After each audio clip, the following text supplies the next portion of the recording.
मुख्यमंत्री ने गोधन न्याय योजना के तहत पशुपालकों और गौठान समितियों को 5.5 करोड़ रुपए की राशि ऑनलाइन जारी की। आईआईटी कानपुर आज से भारत की G20 अध्यक्षता के अंतर्गत यूथ 20 कंसल्टेशन का कर रहा है आयोजन।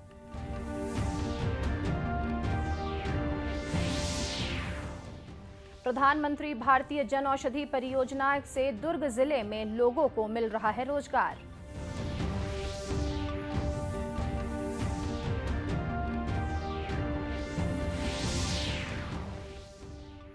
और राष्ट्रीय बागवानी मिशन की बदौलत आकांक्षी जिले कोरबा में किसानों की बढ़ रही है आमदनी।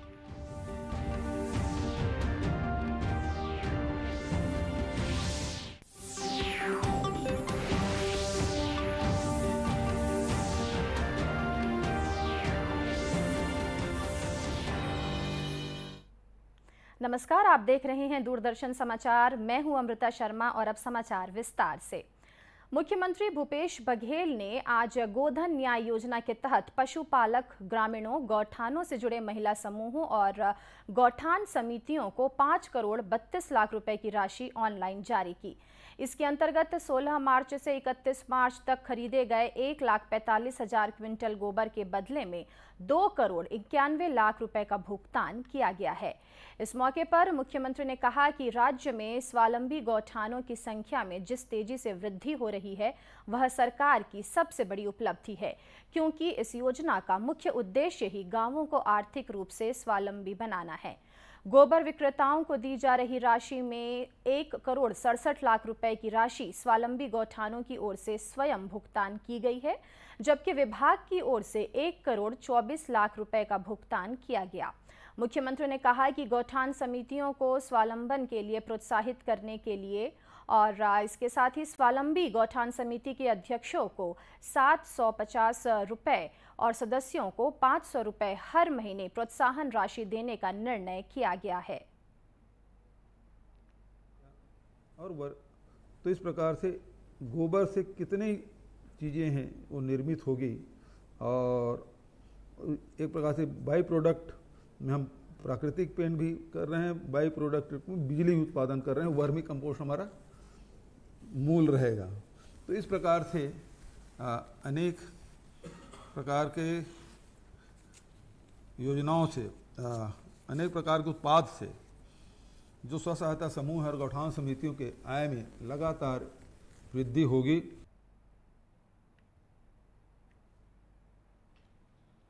श्री बघेल ने बताया कि राजीव गांधी ग्रामीण भूमिहीन कृषि मजदूर न्याय योजना का भी अब विस्तार कर दिया गया है। अब नगर पंचायतों और अनुसूचित क्षेत्र की नगर पालिकाओं के भूमिहीन कृषि मजदूरों को भी इस योजना का लाभ मिलेगा। इस योजना का लाभ लेने के लिए भूमिहीन कृषि मजदूर 15 अप्रैल तक आवेदन कर सकते हैं। भारतीय प्रौद्योगिकी संस्थान आईआईटी कानपुर आज से भारत की G20 अध्यक्षता के अंतर्गत यूथ 20 कंसल्टेशन का आयोजन कर रहा है। भारत और विदेश से 1200 से अधिक युवा प्रतिनिधि 2 दिन के इस कार्यक्रम में हिस्सा लेंगे। भारत सरकार के युवा कार्यक्रम और खेल मंत्रालय के अंतर्गत Y20 अर्थात यूथ 20 कंसल्टेशन अखिल भारतीय गतिविधि है, जिसकी परिणति वाराणसी में फाइनल यूथ 20 सम्मेलन के रूप में होगी। युवाओं के बीच विचार विमर्श के नतीजों से भावी नीतियां तय करने में इससे मदद मिलेगी। Y20 कंसल्टेशन एक ऐसा मंच है जो युवाओं को विचार साझा करने और वैश्विक समस्याओं के समाधान के लिए नए तरीके के समाधान तलाशने में योगदान का अवसर प्रदान करता है। प्रधानमंत्री नरेंद्र मोदी हर महीने के आखिरी रविवार को मन की बात कार्यक्रम के जरिए लोगों से जुड़ते हैं। अप्रैल के आखिरी रविवार को मन की बात कार्यक्रम की 7वीं कड़ी प्रसारित होगी। इससे पहले 29 अप्रैल 2018 को इस कार्यक्रम के तहत प्रधानमंत्री ने फिट इंडिया अभियान से जुड़ने का आह्वान किया था।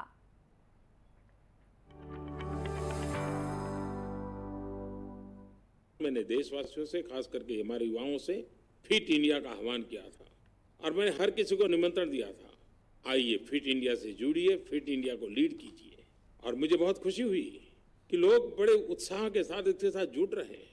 बहुत सारे लोगों ने इसके लिए अपना सपोर्ट दिखाते हुए मुझे लिखा है, पत्र भेजे हैं, सोशल मीडिया पर अपना फिटनेस मंत्र फिट इंडिया स्टोरीज भी शेयर की।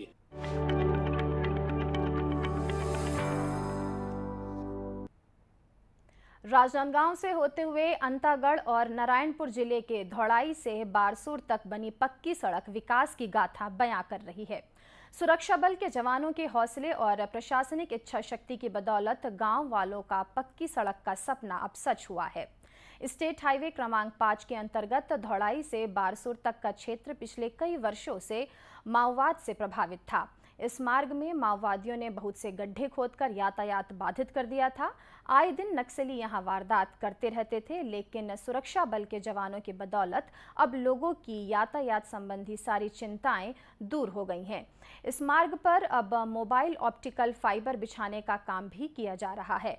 ऑप्टिकल फाइबर बिछाने के काम में लगे मजदूरों का कहना है कि जवान उनकी सुरक्षा के लिए तैनात हैं और वे बिना डरे अपना काम कर रहे हैं। काम कर रहे हैं और इधर जियो का काम भी चालू हो गया है। इधर हम लोग इधर बहुत दूर से आए काम करने के लिए और हमारा दोनों साइड फोर्स है। हमको कोई डर नहीं है, जितना टाइम फोर्स रहेगा हम लोग उतना टाइम काम करेंगे, कोई डर नहीं है हमारा। रात में हम लोग कैंप के सामने रहते हैं। आईटीबीपी के कुछ जवान भी सिविक एक्शन प्रोग्राम के तहत सोलर लाइट को फिट करने के लिए ग्रामीणों की मदद कर रहे हैं। इस सड़क के बन जाने से लोगों का अब यातायात की सुचारू व्यवस्था उन्हें मिल रही है। हमारा जो डिस्टेंस है, हम पहले कोंडा गांव जगदलपुर से होते हुए बीजापुर जाते थे, लेकिन अब हमारे लिए शॉर्टकट हो गया है। हमारा कम से कम 100 किलोमीटर की डिस्टेंस बच जा रहा है बीजापुर जाने के लिए। सर ये सड़क अपन नारायणपुर से सर ये बारसूर जोड़ता है सर ये वाला, और मतलब रास्ता जैसे बना है सर तो हम लोग को थोड़ा सुविधा होता है सर। हम लोग इसके पहले सर यहाँ ओरछा से सर पैदल यात्रा जाना पड़ता था, रेखा हुआ लगभग 50 किलोमीटर की दूरी, मतलब जंगल वाले रास्ते से। अब सर इस तरफ से हम लोग बारसूर से होते हुए गीदम होके अपन भैरामगढ़ जाते हैं सर। वहाँ से अपन इंद्रावती नदी पार करके अपन स्कूल चले जाते हैं। और ये वो इलाका है जहाँ नक्सलियों की तूती बोलती थी। मैं आपको बता दूं कि इस स्टेट हाईवे क्रमांक 5 में लगभग कई वर्षों से नक्सलियों का जमावड़ा था। इस क्षेत्र में लोग आवाजाही नहीं कर पाते थे, पर सुरक्षा बल के 8 जवानों ने अपने प्राणों की आहुति देकर इस सड़क का निर्माण करवाया है। और ये उन्हीं की ही शहादत का परिणाम है कि इस सड़क पर आज आम जनता जो है सफ़र कर पा रही है। डीडी न्यूज़ के लिए मैं जयंत कुमार रंगारी, कड़ेनार। प्रधानमंत्री भारतीय जन औषधि परियोजना से लोगों को न केवल सस्ती जेनेरिक दवाइयां उपलब्ध हो रही हैं, बल्कि उन्हें रोजगार का अवसर भी मिल रहा है। इस परियोजना के तहत देश में 9000 से ज्यादा जन औषधि केंद्र खोले गए हैं। सरकार ने मार्च 2024 तक इन केंद्रों की संख्या को बढ़ाकर 10,000 करने का लक्ष्य रखा है। छत्तीसगढ़ के दुर्ग जिले में भी इस परियोजना को लोगों का अच्छा प्रतिसाद मिल रहा है। जिले के पीएम जन औषधि केंद्र परियोजना के नोडल अधिकारी गौरव गुप्ता ने बताया कि सरकार द्वारा जन औषधि केंद्र खोलने के लिए आर्थिक मदद भी दी जा रही है, जिससे गांवों में ये केंद्र खुल रहे हैं। इससे लोगों को रोजगार भी मिल रहा है। छत्तीसगढ़ में आकांक्षी जिला है, जैसे नक्सलाइट एरिया है, जैसे सुकमा, बीजापुर, दंतेवाड़ा, इस तरह के जिले में भी सरकार स्टोर को ओपन करने के लिए 2 लाख रुपए का एक सहायता राशि प्रोवाइड कराती है, ताकि उन जिलों में भी लोगों को इस तरह की सुविधा मिल सके, लोगों को अच्छी दवाइयां सस्ती कीमत पर मिल सके। दुर्ग जिले में अभी तक 25 जन औषधि केंद्र खोले जा चुके हैं। लोग इस सुविधा के लिए केंद्र सरकार को धन्यवाद दे रहे हैं। उन दवाइयों की अपेक्षा कोई अंतर नहीं है। कोई महंगी दवाई मेरे को ज़्यादा फायदा कर दी है या कम नहीं है, ऐसा नहीं। यहाँ की दवाई भी उसी तरह फायदेमंद है, मगर बस उतना है कि ये सस्ता है, वहाँ महंगा है। और हमेशा 24 घंटा 24/7 यहाँ पे अवेलेबल है, तो उसको दिक्कत नहीं रहता है। अगर कुछ शॉर्टेज भी रही तो भैया अपने आसपास भी अपने जन औषधि के दूसरे केंद्र से मंगा देते हैं। तो उस हिसाब से मेरे को सही लगता है। मतलब आपका बजट हिसाब से भी है, गवर्नमेंट द्वारा भी है।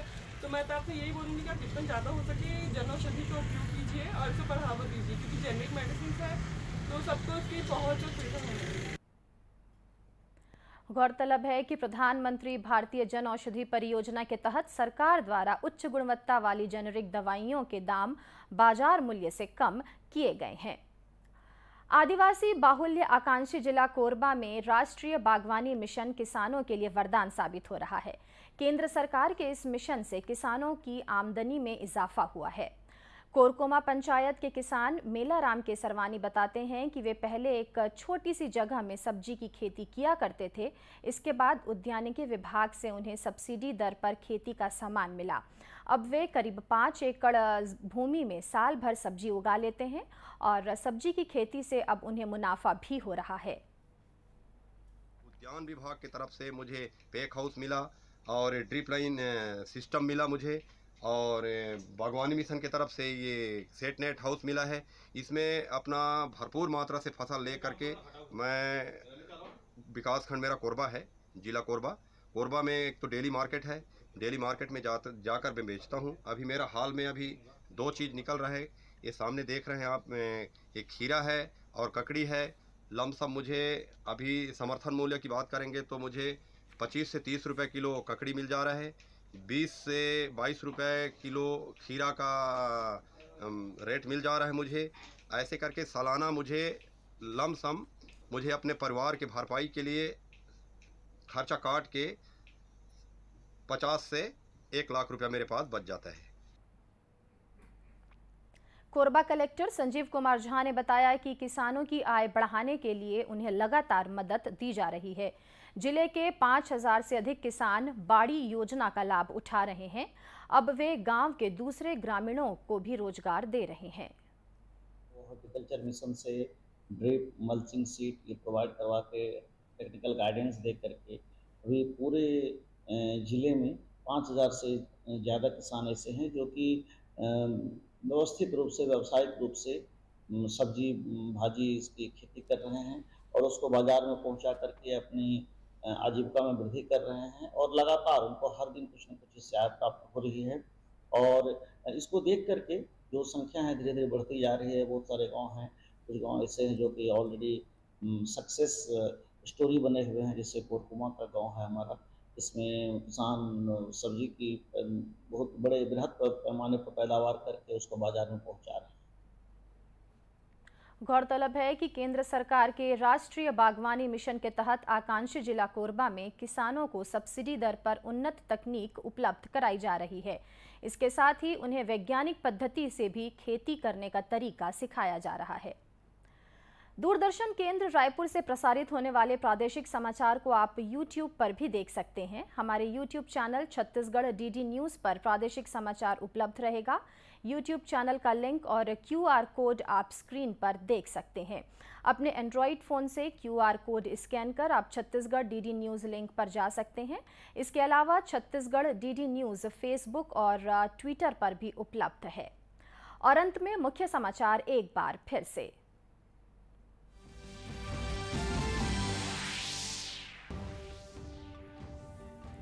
मुख्यमंत्री ने गोधन न्याय योजना के तहत पशुपालकों और गौठान समितियों को 5.5 करोड़ रुपए की राशि ऑनलाइन जारी की।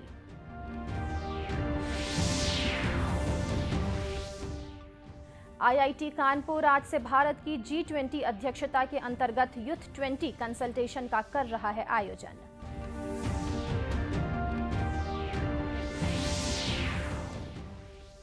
प्रधानमंत्री भारतीय जन औषधि परियोजना से दुर्ग जिले में लोगों को मिल रहा है रोजगार।